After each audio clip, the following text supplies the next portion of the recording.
Hey guys, this is Shane and welcome to my Curator of the Lost channel. And today I'm going to talk about and unpack one surefire way to improve your book selling experience. It's obvious, it's not meant to be, clickbait, but there's one way, and I'm going to show you an example of what I just ran into at a Goodwill store.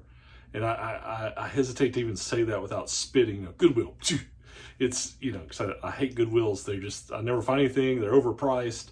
Like Mike, the used book guy, calls them Greedy Will. And I think that's the best name. But there's one surefire way to improve your book selling experience. And we'll throw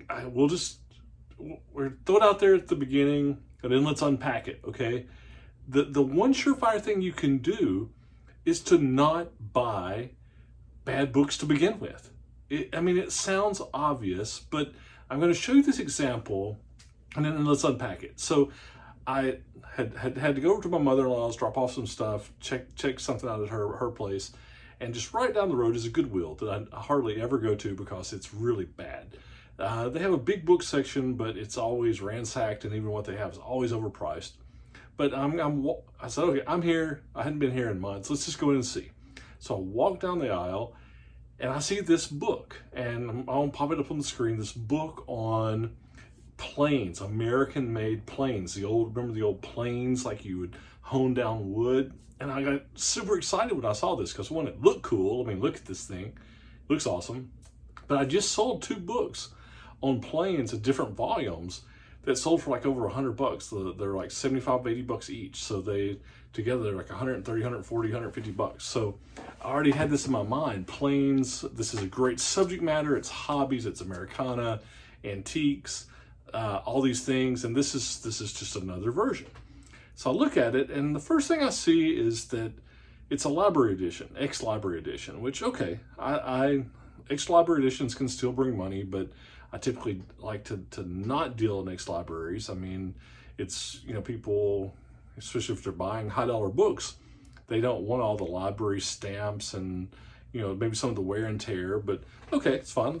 So I looked at it, and it was really cool. Had great photos, had lots of information. It's like from 1983. And so I said, okay, well, let's just do some comps on this. So I typed it in, I looked at eBay, and there were several of them listed. And they were going from like $15 to $40 to $70, but none of them had sold. There were 0 sold. So it's all list comps, comparison pricing comps. They're all list comps. But my brain is like, oh, this is such a cool book. This has to be of value. And so at that point, I'm having to talk myself out of buying this book. It's this whole, in some ways, I guess it's confirmation bias, or there's probably some other psychological term of trying to want to prove that you're right. This is a cool subject matter. It's a cool book. Why wouldn't this book be of value? And so I got to thinking, does that happen to you? That when you buy something, do you see comps and then you just, the heart overrides the mind, right? Like, this is cool. I think it's cool. So of course it should be cool and be able to resell for a good value. And that was what I was struggling with here. I had some past experience.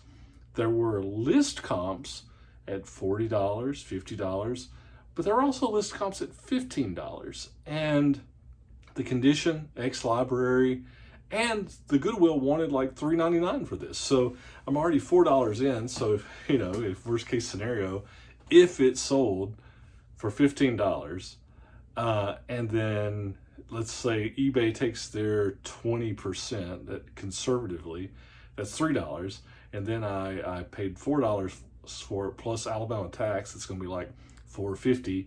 So I'm like $7.50 in on the $15. I'm already down.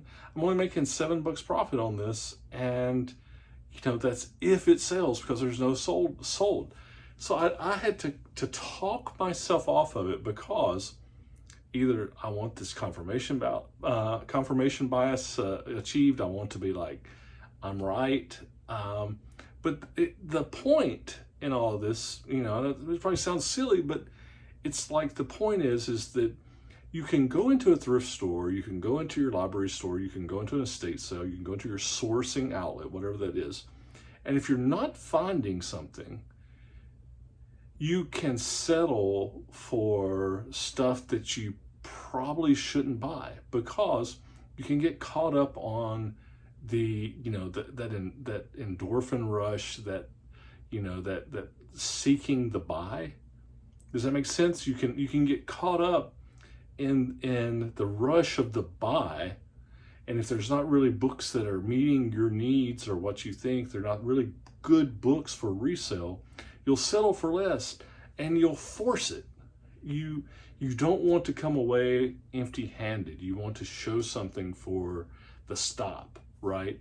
And against your better judgment, you can buy it.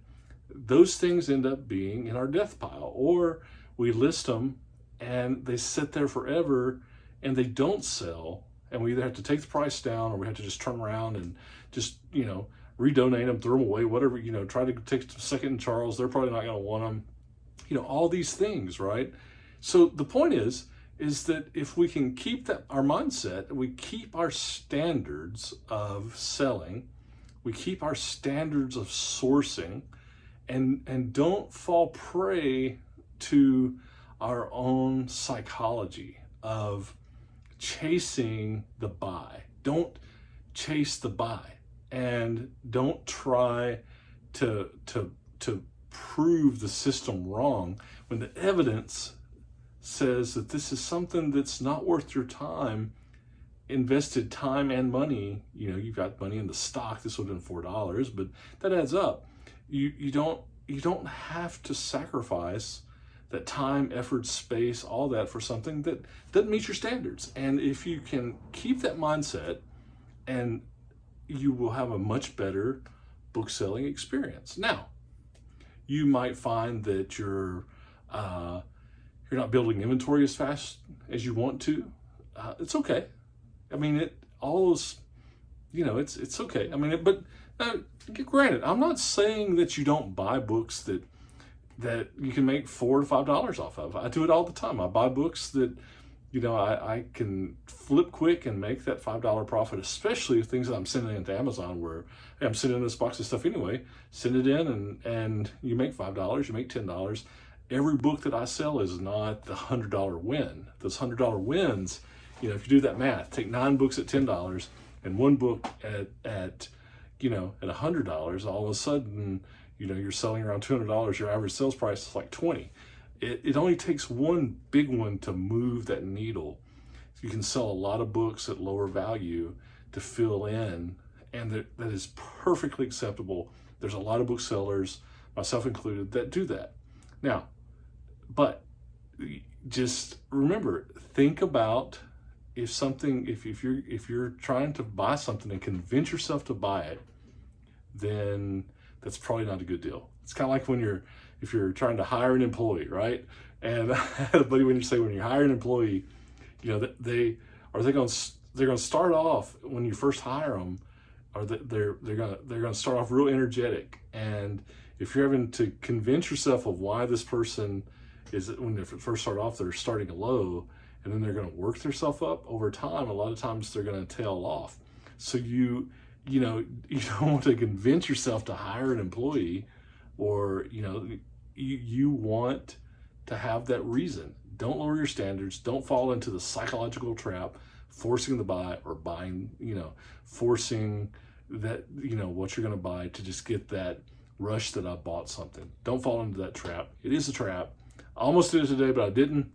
And Goodwill, again, I was reaffirmed of why I never go to that Goodwill. Maybe you have a Goodwill in your place, but I have a horrible Goodwill here. I just haven't had experience with Goodwill in a long time, so they're the pits. So anyway, see cool, buy cool. Don't force the buy, and your book selling experience will be much better for it. So talk to you soon. Bye.